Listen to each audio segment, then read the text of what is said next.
হাসিনা রেহানা সহ ৬ জনের নামে প্লট বরাদ্দের দুর্নীতির অভিযোগ অনুসন্ধানে দুদক। অর্থাৎ হাসিনা রেহানা সহ ৬ জন, তাদের পরিবারের ৬ জনের নামে পূর্বাচলে প্লট বরাদ্দ হয়েছে। সেই দুর্নীতির অভিযোগে অনুসন্ধান করছে দুদক। খবরে বলা হচ্ছে, ক্ষমতাচ্যুত প্রধানমন্ত্রী শেখ হাসিনা তার ছোট বোন শেখ রেহানা সহ ৬ জনের নামে পূর্বাচল নতুন শহর প্রকল্পে ৬টি প্লট বরাদ্দে অনিয়ম ও দুর্নীতির অভিযোগের অনুসন্ধান শুরু করেছে দুদক। অন্য ৪ জন হলেন শেখ হাসিনার ছেলে সজীব ওয়াজেদ জয়, মেয়ে সাইমা ওয়াজেদ পুতুল, ভাগ্নে রাদওয়ান মুজিব সিদ্দিক এবং ভাগ্নি আজমিনা সিদ্দিক। চিন্তা করেন, মানে কত রকম ছোট লোকই যে পূর্বাচলেও তাদের প্লট দরকার। এত এত সম্পত্তির মালিক পূর্বাচল, মানে মানে যে উত্তরা, এই সমস্ত হলো মধ্যবিত্ত নিম্নবিত্তদের জন্য, কিন্তু ওনাদের সেখানেও লাগবে, সেখানেও তারা প্লট নিয়েছেন।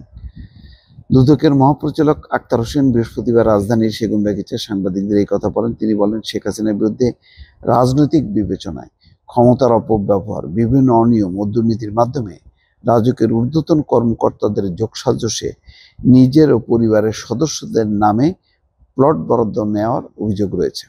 মহাপরিচালক জানান, পূর্বাচল নতুন শহর প্রকল্পের ২৭ নম্বর সেক্টরের কূটনৈতিক জোনের ২০৩ নম্বর সড়কের আশেপাশে এলাকায় শেখ হাসিনা, সজীব ওয়াজেদ, সাইমা ওয়াজেদ, শেখ রেহানা ও তার ছেলে মেয়ের নামে ১০ কাঠা করে ৬০ কাঠার ৬টি প্লট বরাদ্দ দেওয়া হয়েছে। চিন্তা করেন, ১০ কাঠা করে মানে ৬টা প্লট নিছে।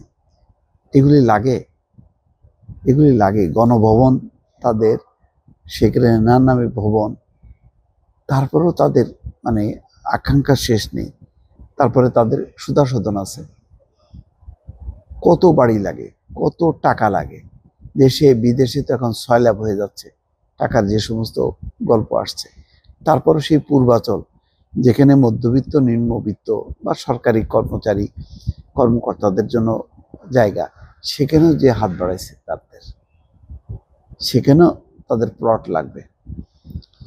সংবাদ মাধ্যমে প্রকাশিত খবরের বিষয়টি তুলে ধরে আক্তার হোসেন বলেন, অভিযোগগুলো সুনির্দিষ্ট তথ্যভিত্তিক এবং কমিশনের তফসিলভুক্ত অপরাধ মনে হয় অনুসন্ধানের সিদ্ধান্ত নেওয়া হয়েছে। এটা পরিষ্কার যে একেবারে প্লটের দাগ নম্বর সহ গণমাধ্যমে এসছে।